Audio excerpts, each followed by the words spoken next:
All right, once for sure we're live. It counted down. It did, but I'm waiting for the happy screen to update. So it'll be live in a couple of seconds. It's always that, oh my gosh, is it there or not there yet? I think it is. It is indeed. Oh, it's live. Okay. Now we are. So I guess I'll get to do the welcome. Yep. So hey, welcome to Madison Public Library's Ask Me Anything Technology Edition. My name's Shawn. I'm the Emerging Services and Technologies Librarian, and with me is Charley. I am Charley Barnacle. I am the Guiding Ohio Online Learning Coach here at the library. And manning the camera is Miss Melanie in the back there, Head of Public Services. So what an AMA is literally ask us anything technology related or some of the library questions. We can answer some of those as well. And we're going to be on here for what, an hour? Yes. Okay, so we're going to be on for about an hour. So we're going to do some technology news to kind of fill up the space as people are logging in and coming to check us out. So feel free to drop a question into the chat window there, or as just if you would post a comment. And hey, look, we got someone watching! Yay! All right, so Charley. Yep. Would you like to start with some technology news? Let's see, what do I have on the docket for today? Yeah. So first thing I have is bad software is turning some Mustang Mach-E's into electric bricks. Basically, what happened was that some Ford Mach-E models have had some issues with the 12-volt battery that actually is meant to start the car. Okay. Well, it runs off of the main high-voltage battery that powers the car when it's running. Uh-huh. Well, eventually, that drains the whole battery out and the 12-volt battery out. Oh. So then it just kind of kills the car. So until it's charged... So technically what Ford has told people is that you need to keep the car plugged in until you start it so that it counteracts the whole issue. It's this fun thing. Yeah. So I got to keep so what you're telling me is if I had one of those Fords, yeah, I had to keep it plugged in, start the car, get back out, and unplug it. Unplug it, and then you drive away with it. See, this kind of like vaguely reminds me of like the old crank start cars. Yeah. Where you had to go out, put the thing in, start it a couple of times, turn it around, get it going, then hurry up and run in the car before it drove off without you. Yeah. I'm going to call that a feature. Yeah. Well, Ford has a recall put out for it right now. Really? But okay. It's not a over the internet update to the car that you have to do. You have to take it back to a dealer to get it done. So. Yeah, I've had to have some software done on my car. I have a Dodge Charger, and I had to have some software done to do with my shifter. Yeah, that I couldn't do myself. If they would have let me, I would have downloaded it and put it in. Yeah. Yeah. Wow, that's something else. Yeah. Imagine just being on a road trip and then your car just bricks itself somehow. Yeah, I mean, and you're not really supposed to jump those cars. No. Now, I'm going to talk about something in a little bit that will actually allow you to recharge one of those batteries. Okay. Yeah, it's kind of neat. You know what? I'll go ahead and talk about that now. So, most people are familiar with capacitors. Yeah. As far as like, those big tubular things on the telephone, or on the, I call them telephone poles, on the electric poles outside your house. Those are just big capacitors. And they help even out the power around a neighborhood. Yeah. So if you want to think about a capacitor, it's kind of like a water tower. Power goes in, it gets filled up, and then it kind of distributes out nice and evenly. Well, they have supercapacitors. And what they do is not only do they store power, but they kind of like add to it. So they use their own power to make more power a little bit. Okay. It's kind of a crazy bit of science. Mm-hmm. But these are becoming more and more on the market, and what they're using them for is actually to power cars that have the batteries died. Because there's usually just a little bit of juice left in your battery, unless your battery's damaged. Mm-hmm. There's enough that it'll sort of try to get the car started again. Yeah. But it won't quite get there. One of these supercapacitors, what you do is just hook it onto your battery, and it won't hurt your electronics because it's a nice even flow, and just let it sit there. And it kind of builds up power over and over and over until there's enough that you can then start your car. So get one of the supercapacitors if you got one of these Fords that aren't working right with their batteries.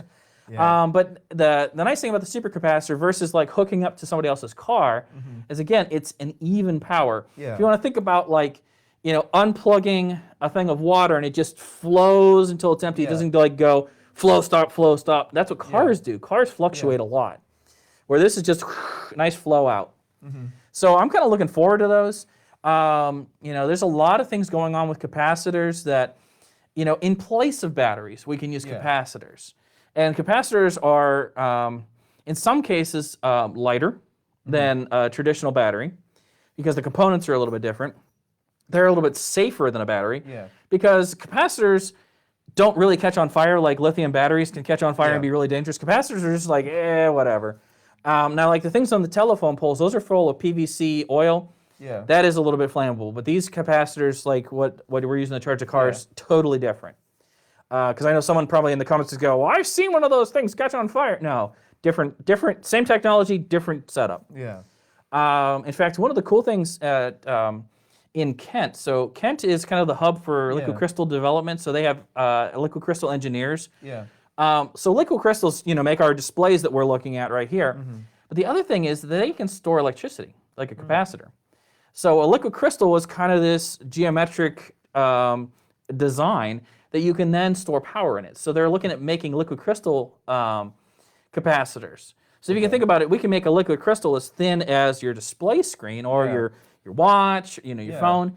Think about that then being a battery, which is kind of cool. And that's coming out of Kent, Ohio. So Kent Displays out of Kent, Ohio. I'll give them a shout out because I know a bunch of my friends have PhDs that are working there.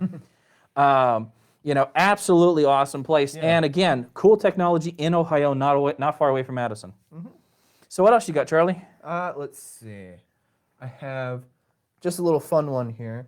Hasbro has a $700 Optimus Prime toy that can transform on its own.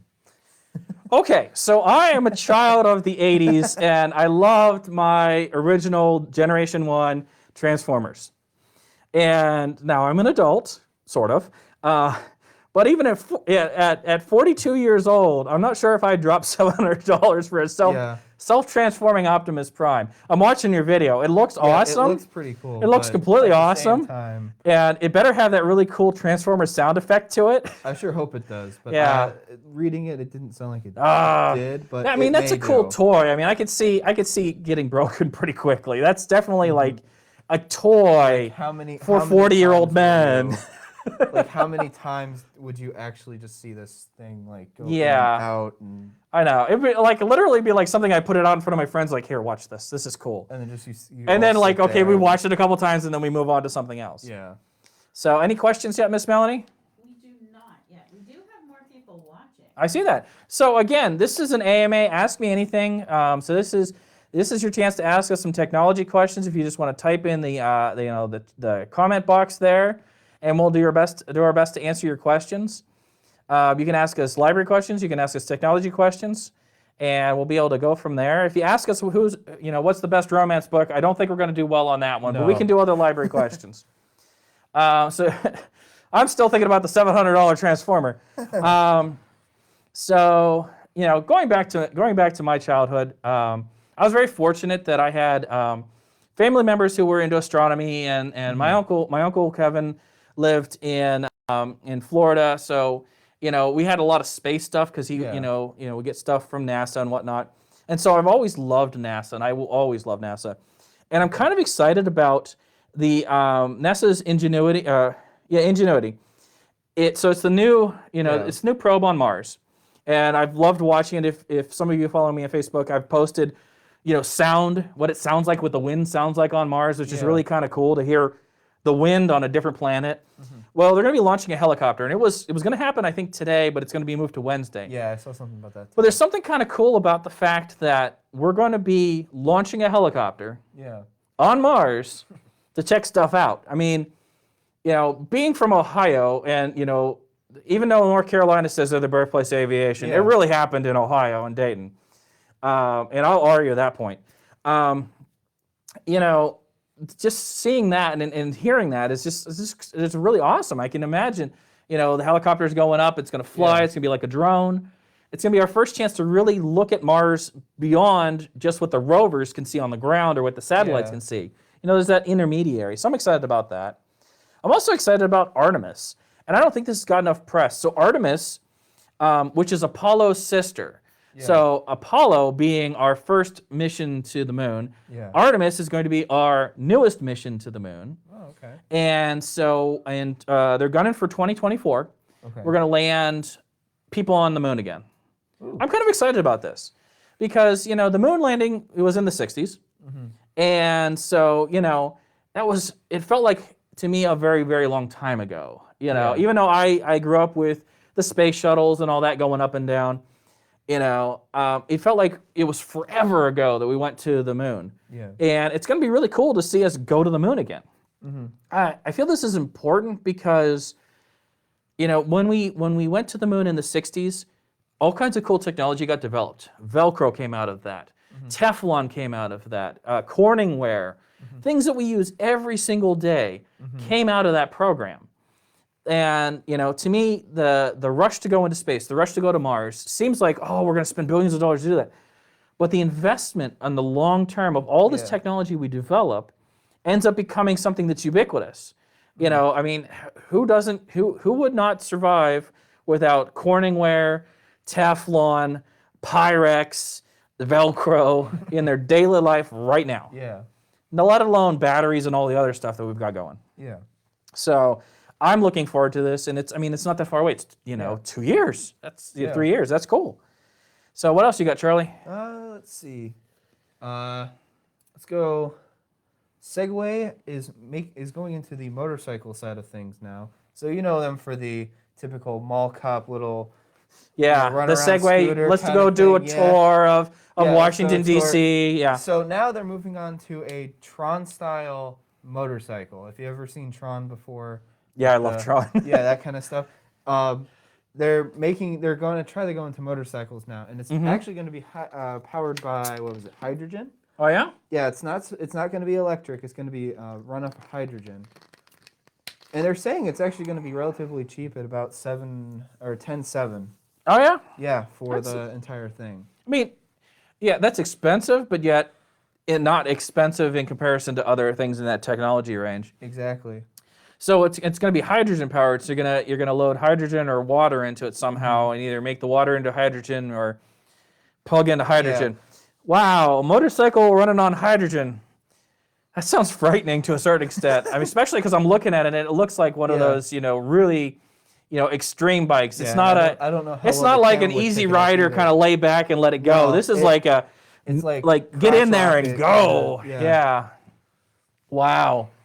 That is something. So, yeah, I mean, I want to see us move forward with different types of fuels and different types of technologies. I just, you know, I in my mind, I'm thinking we got to just get there in a nice stage. You know, I mean, I don't want to drive on a hydrogen, basically on a Hindenburg, because the Hindenburg was full of hydrogen, and we know how that went. Exactly. I don't want to be like riding a Hindenburg through like Cleveland or Columbus traffic. Yeah. Nah. That would not be fun Not me at all. yet. No. Not me yet. No. So kind of going in the vehicle thing. So Domino's Okay. is launching they say it's a pilot program, but in Houston, they're going to use autonomous vehicles, so you know, self-driven vehicles to deliver pizzas in Houston. That'd be interesting. So you're going to load up this thing. It's going to drive around. Yeah. And I'm assuming, because it doesn't say anything about a little robot getting out there, knocking on the door, and putting your pizza down. So it's going to arrive at your house. You're going to have to go out And grab the pizza from it, and then go back in the house. Yeah. So I think it's cool. I think we're going to get there. You know, in Dubai, they're going to be also doing autonomous taxis. Okay. So this is very like Fifth Element and you know, Blade Runner, where like you get in a taxi and you say, I want to go to downtown Cleveland, and it just goes. Yeah, it just takes you there. That's kind of cool. Now, Yeah. Dubai is a good place to test it at because the neat thing about Dubai is it's an old place, but it's a very modern city. Oh, you know, all the cities in Dubai are very modern, and so they're very structured. Yeah. And so, like, if you drive around here, you got some weird angled kind of roads. Yeah. That doesn't exist. It's very grid-like. And so as far as like an autonomous car, you know, it's looking at a grid pattern to work from and be able to drive on. Yeah, not like a good pattern and then squiggles. Not like not like a good old US. We got like 5 different roads coming into one stop, and you got to figure out what to do. Yeah. You know, we all learned that program, that concept in coding. Yeah. You know, that was like Dijkstra's algorithm and stuff. You know, this is very, very nice and angular and stuff. So that looks cool. And I mean, I don't want like pizza delivery people to lose their jobs, but there is something kind of cool about the autonomous delivery things, you know. Yeah, but then people would have to wear clothes. Yeah, you can't go out. You can't go out in your bathrobe or your pajamas to go get your pizza. Yeah. So, what else you got, Ron? Toyota electric SUV showed off ahead of reveal next week. Oh yeah. At least that's what that title says. Okay. So basically, Toyota has been working on with Subaru to make a electric powered vehicle. The only thing that they've showed is the front bumper of the thing, so they can't. There's really nothing going on with it until what is it, the 19th? So next week, yeah, or sometime this week. Monday. Yeah, next Monday. They're saying that it's gonna look like their Toyota Venza. Venza, yeah, Yeah. that's it. It's gonna kind of look about the same. Okay. But a little So not bit a more, big yeah, SUV. Not huge. Yeah. It's going to be about a mid-size, a little bit more compact kind of vehicle. But you won't find anything else out till about Monday. Yeah. I don't know. The rush to electric vehicles is going to be interesting. Periodically I take trips into Southern Ohio, and there's I pass and a lot of times to get lunch near a giant Tesla station. Oh, okay. So there's like 30 or 40 Tesla chargers there. Hey, we got a question. We do have a question. Yes. The question is, hi, do I need a special application or something to send stuff to my printer?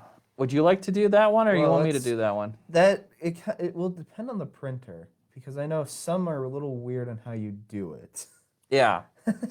So depends on what you're talking about, how to send to your printer. If you're sending it from your phone, Yeah. then most times you do need an app for that. There is a thing called Google Print, but your printer has to be all set up for that. Yeah. Where most of the time, the app that comes from Canon or HP or Epson Yeah. is already set up, ready to go. You just load it on your phone and go. If you're talking about your phone or your tablet or anything like that. Now, if you're talking about your PC, and is it named Judy? Yes. Yeah, okay, Judy. Sorry, it's a little hard. I'm looking at a screen right in front off camera, so I got to see your name. It's real small. So, Judy, if it's from your PC, then you have to load something called drivers to make sure that your PC supports talking to that printer. And the big catch with wireless printers is you set up the wireless printer and it grabs a wireless address. And if the printer gets shut off for an extended period of time, or you will reset your router or something like that, it loses that address, and then all of a sudden your PC can't talk to it, and you have to go through the process all over again. Yeah. Now, there's a way to fix that. It's giving it what's called a fixed address, but that's a very long conversation. So if anybody out there has a question about that, you can call us in. Charlie and I can both do that over the phone with you. This would be a great time to advertise that Charlie does learning coach appointments. Yes. So Charlie, that's on you, man. Oh boy. Yeah, so I do learning coach appointments. Learning coaches are basically hour-long little appointments that you can do if you have questions about how to use computers, smartphones, tablets, more or less that kind of stuff. We can set you up for about an hour, and we can kind of walk through what you need help with and all that kind of stuff. All right. Looks like Judy said, okay, thanks, guys. I hope that answered your question. So you can I can get an hour-long appointment with you and go over something. You can also get hour-long appointments to go over some of the stuff in our Create space, like our laser, our 3D printer, the vacuum former, any of the Cricut devices. The only one we're working on a little bit, we have a sewing machine, and I gotta get someone that's a little bit better with a sewing machine to help out with that, because that's not my forte. So let's see. Thank you again, Judy, for your question. We appreciate that. So it's not just us talking all the time in space. That's ironic since I talk about space all the time. Yeah. So okay, more electric vehicles, huh? Yes. So we're going to change to something entirely different. And I'm fascinated by this because this kind of started out with some of the fitness trackers have been tracking your sleep more and more. It seems like over the last year, more and more companies are dumping a ton of money into sleep tracking. Whether it's a manufacturer, like a hardware manufacturer, like I have a smartwatch and it has a sleep tracker on it, or other companies like Google and their Nest devices. So a Nest isn't necessarily something you wear, it's something in your house. But Wait, isn't that a security device? Nest is security, it's thermostats. Okay, It's, so it's just like a... What you call it, Internet of Things kind of Yeah, it's an thing. Internet of Things. So yeah, Nest talks to your phone, talks to your certain fridges, grills, so you can check how hot your meat's doing, how long it's been in there in the grill and stuff like that. Test Yeah. your roast, stoves, things like that. So, washers and dryers, it tells you when the clothes is done. I kind of like the little gongy bell thing, but that's me. But if mine was like 2 floors away, Yeah. I would like to know when the washer's done, that I have to either go Yeah. upstairs or go downstairs to figure out. But they're investing more and more in this sleep technology. I find it fascinating because they want to help us sleep better. Yeah. Because if you think about it, technology a lot of times is blamed for why you're not sleeping. Yeah. Because you spent too much time on your phone or your tablet or, yeah. or on the TV or whatever, and so your brain is still active when you're trying to go to sleep. Yeah. And so like Google, Microsoft, all these companies, tons and tons of money getting thrown into this sleep technology. That's crazy. Yeah. I mean, I have Yeah. a smartwatch at home. I forgot to put it on today, but it has a sleep thing to it. I'm like, Yeah. okay, you say it's sleep thing, and then I take it off, but it doesn't do anything. Yeah, I don't, because I charge my watch at night, so that's weird. Now, I had a Fitbit for a while. Unfortunately, mine got discontinued and the battery died. Oh, okay. But I like that because I could put it on my wrist and the battery would last long enough for that. Yeah. So if you're joining us, this is our AMA. Ask me anything, or ask us anything. I guess we should maybe call it something different. Yeah. Ask us anything. Fire away with your technology questions. We talk about technology news to kind of fill up the gap of time. But we're here, and so feel free to ask us some questions and let us know what you think. And you can ask us library questions. We draw the line at romance novel recommendations. Not our forte, but we know people. We know people who know those yes. books. So, do you got another technology story? If not, I've got one. Not at the moment. Okay, No. very cool. So, in the whole zone of like one of my favorite things, the sleep tracker. So, Android now has an option to tell you, hey, you're walking. Look up from your phone, which I find both cool and frightening. That they're building this in to tell you, you are walking. Stop looking at your phone, and it will literally take over the screen and say, you're walking. It's almost like the stuff that comes up and moves your phone into car mode, so you're not interacting with it, but yet you can still play your music or whatever. Mm-hmm. It says something that we now have to be told, you're walking. Stop looking at your phone. Yeah. Now, periodically, I have used my phone for like walking directions, like when I've been in a city. Like a good example is I've used it a lot in New York City, where I'm like, okay, where's the nearest subway station? I got to get from Here to here, so I need to find a subway station, and I'm walking. I'm not driving, And I've used that, and I have been walking, looking at my phone, going, okay, please don't walk into traffic. Please don't walk into traffic. I'm still trying to find my way. Things like that. The other thing I found interesting is, so kind of through the pandemic, there's been a reinvestment, invigoration of the whole augmented reality glasses thing. Okay. Do you ever get a chance to wear a Google Glass at all? I've never had a chance to do Okay. that. No. So I had a good friend who had one, and so we were at a technology conference, so she let me wear it for a couple hours. And so, so it was over top of my glasses, because I wear glasses all the time, and it was projecting into my eye, which was okay. But I had to do this to get it to turn on.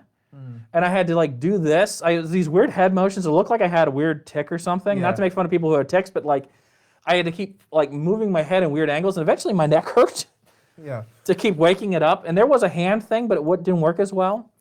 I did find it cool because I could hit a button and kind of go live with video with it to my phone. And so we did a couple of live interviews with it, which was neat because it was from my eye perspective. Yeah. So I was looking at the person's face, or I could look down at what they were showing me instead of trying to move a camera around. And the Google directions on that were fascinating because it was literally telling me in my ear, you're going to turn left, and it was the map of the place we were at. Oh, wow. Because it was a convention center, so Google had those maps. It was literally telling me how to get to the room I needed to go. But then the battery died, and I had to charge it constantly. So Microsoft has been putting money into this. And in fact, Microsoft developed this thing called HoloLens, which is kind of based on some of the technology that came out of the Kinect. If you remember playing, you probably played Kinect. Oh, I have one still. You have now? I still have one too. But the Kinect was this thing so that when you played games with the Xbox, you would move around and track your movement. Yeah, it was full motion. It was full body tracking. Exactly. So HoloLens is a combination of that plus an augmented reality. And I should say augmented reality, the difference between augmented and virtual reality. Virtual reality, I'm going somewhere and it's supposed to be a full immersive experience. You know, the sound, the sights, the eyes, all that stuff. As a person that has an Oculus at home. Oh, you have an Oculus, okay. Yes. All right, so augmented is I'm looking at what's going on currently, Yeah. but then it's enhanced with something, like an overlay of a map, or like for a while there was a company that was doing where you would look at a business through your phone or through Google Glasses, and it would like, oh, well that business, here's their menu, and he would just do it like on a recognition, or look at a house and say, oh, this house is for sale, this is how much it costs, here's the realtor. Instead of trying to look it up, it would just use the image recognition, which is kind of what the HoloLens is doing. Yeah. It's doing image recognition to recognize people based on facial recognition stuff in your profile, pictures like that. And it's also layering over top of other information. So the U.S. government is using this to work with soldiers to provide them extra information on the battlefield as well as in other situations. Okay. So for example, U.S. Corps of Army engineers, guys are wearing this stuff, gals are wearing this stuff, and they're getting, you know, if they're working on a bridge or a dam, all the extra information is right there so they can see, oh, well here, we're working on this part, that's what's going on here, it's all there in front of them. Okay. And they can kind of interact with it. Very cool, very cool. I was gonna say, I have a little bit of like that on my phone, since it's a Google Pixel. It has Google Lens on it. Yeah. So it's the same exact thing as you're talking about. The only difference is it's going through my camera instead. Now, it's still kind of a work in progress when Google says it. Well, Google's always a work in progress. Exactly. But yeah, so it works pretty well, but you know, sometimes it doesn't work at all. Yeah. Like it recognizes certain things, other things it doesn't. Yeah, I mean, Google's always funny because people don't realize that like most Google things are still in testing for like tens of years. I mean, for the longest time, Gmail was still in testing, even though Gmail, like everyone had a Gmail, and you know, it pretty much took over the mail space for public mail. Gmail was still in testing till maybe 10 years ago. Technically, still in beta, still in testing. So I thought that was pretty crazy. So the HoloLens, the augmented reality, more and more companies are getting into it. Epson. There's a lot of really nice ones that are being built into existing glasses. So I would have a film on probably this lens because I'm right eye dominant, and the projector would be there, and it would only be for me to see, but it would be a projector of information based from my phone. Oh, okay. Because that was the thing that Google didn't do super well. Oddly enough, that was before Google got into the phone space. They couldn't, like, Google Glasses couldn't talk to your phone real well. You had to jump through a lot of hoops to make it work. Okay. It tried to do all of it in here. So You know, and the computer attached to it. Yeah. And that was just way too much and killed the battery. So this may be how they pull battery life back out. It's probably just going to be like a Bluetooth connected device to your phone. Yeah, because, I mean, frankly, I'm walking around with more power than what they launched the Apollo on my phone, more power than I had on my first computer when I bought a computer. You know, and so, you know, let the processor happen here, let all the display stuff happen here, and then kind of do the battery better. Plus, batteries have gotten smaller, as we said. We talked about capacitor batteries early on. All of that's going to be able to fit into frames, you know, and the cool thing is people are going after more chunky frames now, which is fashionable and gives us a little more room to stick some technology in there. I think the cool thing is if you've ever seen the Bose glasses headphones, that's what I'm thinking they're going to start looking like. Yeah, absolutely. And the frames on the outside are going to have the built-in projector that goes into the screen. Built-in projector, built-in ear lens. things. Yeah, it's going to be nice. To the sides and all that kind of stuff. Yep. So how are we doing, Miss Melanie? Any time? How are we doing on time? How are we doing with questions? We are halfway through. There have not been any other questions, but okay. I just generally know some, but I don't know where. So you're gonna have to repeat it because I don't know how well we're. Yeah, no problem. So we have had some folks who have been wondering about Twitch since we had that advertised Twitch program, and what is it? Because it sounds like a nervous tick. Okay. So Twitch is it's owned by Amazon now. It wasn't originally. But Twitch is a open live streaming service that you can stream anything really Well, I mean, you have to follow the guidelines. But Yeah. other than that, So like Facebook, it has a streaming option. Like that's what we're doing right now. yeah. Twitch was built around streaming, and Twitch was Yes. built around people streaming what they were doing with their video games mostly, right? Yes, Originally. originally it was meant for video game streaming, just chatting, or just creativity in general. Mhm. And then, now it's this huge community of people and all that kind of stuff that you can Yeah. go and watch. So live streaming is picking up with like things beyond video games. Like I think Yeah. I saw people cooking live. yes, cooking. So you could cook along. And, if you think about like historically some of the shows on PBS where you would sew along with the person or cook along with the person, or one of my favorites, Bob Ross. Oh, yeah. Paint along with Bob Ross. I love Bob Ross. I really do. And it was, it was kind of cool. So you could live stream with someone and they could be painting along with you. The cool thing is, I could watch Bob Ross, but I couldn't ask Bob Ross a question. Yeah. Twitch allows me to ask Bob Ross Yeah. a question. So it's basically the same thing as Facebook Live here. If we have the chat to the side, we can actually read what the people are saying in the chat to the side. Now, how easily noticeable it is, like compared to, how many people we get on stream here, compared to some of the bigger names on Twitch that get like millions and millions of people Yeah. at a time. Yeah, well, we're You know. not that famous We're yet. not going to go that far, I don't think. But So one of the cool things that we've been doing with Twitch is we've been playing interactive games with Twitch. We just did some of the Jackbox yeah, games. Jackbox games. So we did that, and we're going to be doing Among Us, Yes, which is Among again Us at the end of the month. I think close to the end of the month. So it's an interactive game. So we're going to have some audience members, and we're going to have some live players. And so that was kind of the cool thing about like the Jackbox games is the audience members could participate while we were all playing together. Yeah. So they could Even if all we vote had in. the lobby full, we still had other people trying to participate as well. Yep. All right, so I have a follow-up question. So does that mean that Twitch has been gaining in popularity during the pandemic because people can play but they're not physically near each other? Yes. Absolutely. I think Twitch is one of the stars of the pandemic where it basically allowed people to play board games together. It allowed people to play video games together. I mean, we've always been able to play remote, but there's something magical about playing with the person next to you and kind of like, jangling back and forth. And I think it's kind of blown up from there. It definitely has a specific age range. I would say, Twitch, their demographics are, say, 14 to 35. Yeah. Where Facebook tends to go more along the lines older. of like 35 to 50, 60, somewhere in that range. Yeah. That's their target demographics. Well, I Doesn't mean know- you can, if you're above or below, you can't be Yeah. on any of these platforms. It's just where they target. So if someone had a child or grandchild talking about Twitch and they're doing something on Twitch, is it an app that they would download to a device? Like if grandma wanted to watch their granddaughter play games on Twitch, is that what they would do? So that depends on if you're doing it on PC or mobile devices.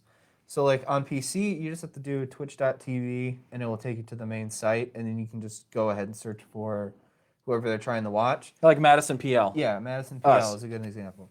And it's kind of a little bit different. You could do it the same way over Chrome or whatever, Safari on your phone or your mobile devices. Though it doesn't work very well. So the app usually tends to work a little bit better. The app's a little bit more stable, let's just put it that way. But you would log into Twitch that way, and then you would be able to search for it's basically the same idea, it's just different ways of doing it. Yeah. I mean, yeah, you can watch in. You don't necessarily have to have an account to watch someone on Twitch. You can kind of, just go to whatever their we call it a Twitch page, Twitch stream, Twitch channel. is Twitch usually channel, what it's Twitch called, channel. yeah. Okay, so you go to their Twitch channel, and then you can kind of watch what's going on in their channel. Now it's a live thing versus a recorded thing. Like when we're done with Facebook, this is going to be a recorded thing. Yeah, It's going to end up on YouTube or as well. wherever we're putting it. Yeah. So I mean, where Twitch is like, I'm live right now. Yeah, I'm So they live may right not be now. like right Yeah. now. We're not on Twitch because we're doing this. So does it help Miss Melanie answer some of the questions you heard? I think so. All right. So Charlie, while we're kind of seeing how if anybody else joins us in, All right. So tell me about, you've done some recordings. Yeah. So can you tell me what kind of recordings are available to help people out with technology? All right. So right now we have a few bite-sized tech videos out there right now. By me specifically, I've done one of our library apps called Hoopla. Basically Netflix for free in a way. But you can do books and stuff too. I've done.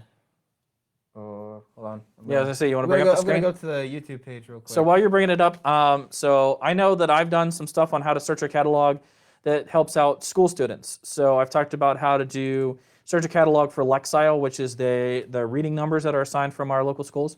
There's a product called Sora, which is ebooks, and I've talked about how to use that through the school as well as connect it into the ebooks available at the library. And so what else you got, Charlie? So I've done Zoom when we had the first big wave of Zoom, but if you're still new to Zoom, Charlie's got a great video on how to do that. Next I have the our catalog. Getting into the catalog. Get into it.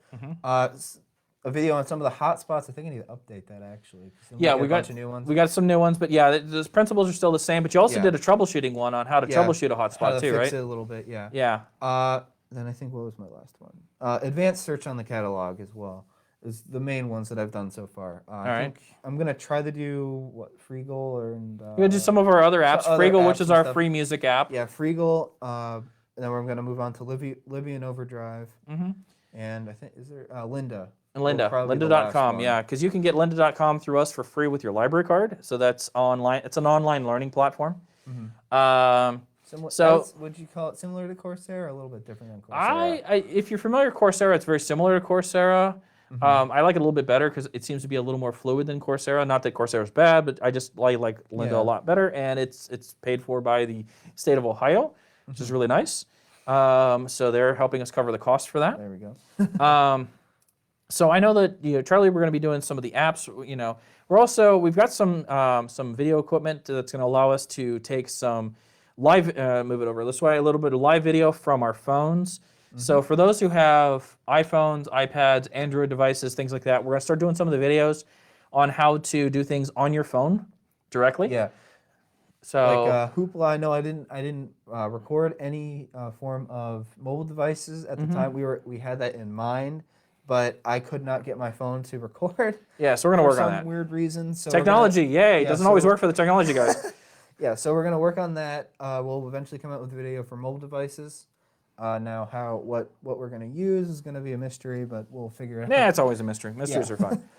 We're a library. We like mysteries. That's true. The other thing is we're probably going to hook up an Apple TV and a Roku as well, because things like Hoopla, you can load the app on there. So you have to kind of give away a little bit. Spoiler. You have to do some work on your phone, but then you can watch it on the Apple TV or watch it on the Roku.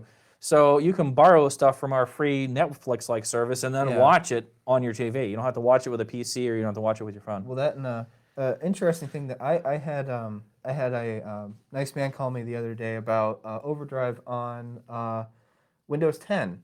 Yeah, there's an app for that. And there's an app on the Windows 10 store. Yeah. I did not realize that. So that's going to be something I'm going to cover on Overdrive as well. Yes. Is the Windows 10 version of it. And I didn't even realize it existed until he was like, I have a Windows 10 computer and I'm using the app from the Windows 10 store. Yeah, I'm like, oh, I didn't know that existed. Yeah. Windows 10, unfortunately, Windows 10 and Windows Phone, some companies created apps for, and then they kind of moved away from them. Walked away from it. So, yeah. I mean, I'm not saying the Windows 10 app for Overdrive is bad or anything like that. I'm just saying it's one of the few ones we have. Yeah. And because, Overdrive's really good about it. By the way, Overdrive, an Ohio company, another cool thing that happens in Ohio. So Overdrive, whose product is called Libby, they do try to get on every platform they possibly can. Yeah. And so they were a real early adopter of Windows 10. Early enough that literally, I will agree with you, I kind of forgot that they had that app out there. Not a lot of our other technology went to Windows 10 because it's not an easy develop environment, is what I understand. Not saying it's bad, but it's not easy. It's like another question that has come up in conversation. There's been a question about whether Charley and Shawn are going to be doing another cutting the cord program. That was one that had been done not too long before the pandemic started. Yeah, I think there's going to be another one coming up. I'm not sure whether we're going to do a video or we're going to do something live, because the reason I kind of put a stop to it is the pandemic started really driving Yeah. streaming technology and antenna technology and all the stuff for the cutting the cord class. It was like someone poured a bunch of gasoline and lit a match. I mean, it just Yeah. went like big time. Well, like- A bunch of companies invested a ton of money into this Just straight technology. to streaming stuff. Yeah. Well, Eh. because think about it, movie theaters closed. Yeah. So there's no way to get their new media out to a theater. So the best way to do it, put it out on a streaming service that they have, charge per watch, which Yeah, yeah, I know. Yeah. Disney Plus was when I wanted to watch the new Raya and the Lost Dragon or Last Yeah, I want to Dragon. watch that. I haven't watched it yet. Yeah, $30 per view. $30. That's like Well- me and my son going to the theater to go. Yeah. Actually, I think if I did the math correctly, it's cheaper to go to the theater. Yeah. Well, And it theaters was are to opening watch back it. up, which is nice. But yeah, some of that technology kind of just like exploded literally. Yeah.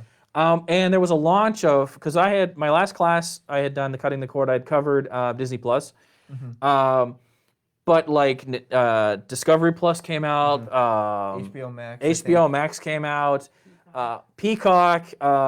There's the other one, Paramount. Acorn, I know, was another Acorn's one. been around for a while, yeah, but they invested a lot of money into Acorn. Acorn started making money, and they started investing more and more into it. Yeah. Some of the struggling streaming companies got such a huge influx of cash that they redoubled down on like contenting and programming. Yeah. The funny thing is that they're starting to get nichey.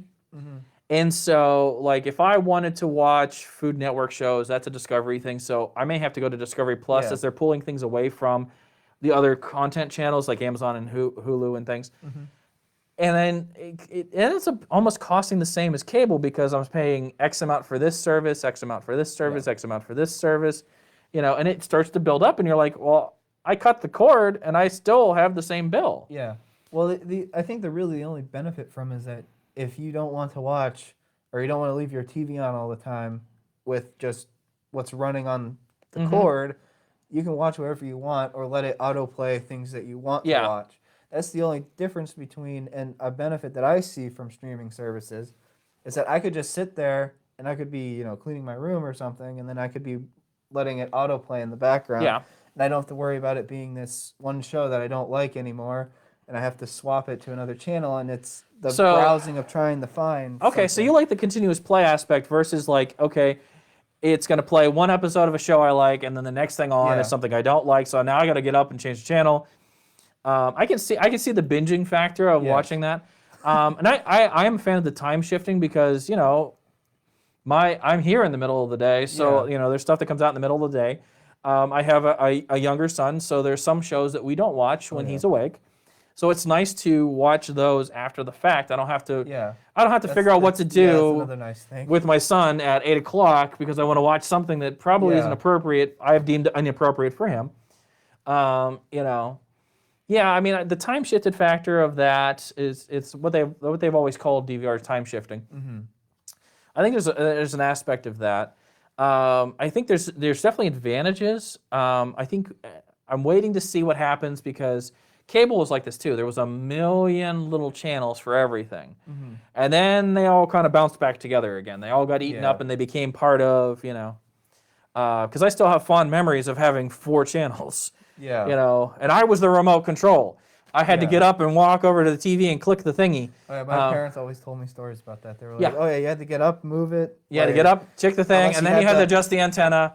Yeah. You if know. it wasn't connecting right. You had to move it Yeah, around. you had to turn the rotor on the antenna on the house. Yeah, that was I did that. I had a real early cable box where you had to get up and turn a dial to go to different cable channels. Yeah, that's how we got our exercise back in the day, Charlie. We got up and we walked to the TV, and we had to do it through shag carpet. So it was like walking through the jungle to get to the TV because there's shag carpet and it's halfway up your knees. No, it's not that bad. Man, it tells you I was a kid during the 70s, doesn't it, in the 80s? But yeah, absolutely. Yeah. Until the remote control was invented. Till the remote control was invented, and even then, not do anything. some of those were really physical, clunky things, Yes. and you're like, I don't know how people lost the remote control back then because it Yeah. was like this giant thing that was like this thick, and Well, yeah, I was just up at my one of my friends works up at the game store in the village, and I guess they just have an older TV remote up there. Well, they have a bunch of old TVs anyway. Yeah. But it was literally like the big old clunky plastic buttons that you had to click every time you wanted to change it around, and I'm like, man, I remember seeing like these things before. I'm like, these things are cool, but also they're clunky and heavy. Yeah, I have to stop to up there what's sometime. now. I'm a huge fan of the store in the village that has the older. I don't want to name drop them because but they have old consoles, and they had some really great original game consoles, and they just advertised one that's like one of my dream consoles. I would love to just see it. I don't think I want to own it, but I want to see it. I go up there every week just to hang out with my friends sometimes, but like to look around because they get so much stuff in almost every week. It's like you would miss out on something. If you You'd don't miss go out in because there. they do. They're constantly posting awesome stuff on their social media. Yeah, I totally. I'm a fan of just watching all the cool stuff. Exactly. Any other questions, Miss Melanie? We got anybody coming in, dialing in? We do not. So we are at 46 minutes right now. So typically we've gone somewhere between 45 minutes and an hour. Okay.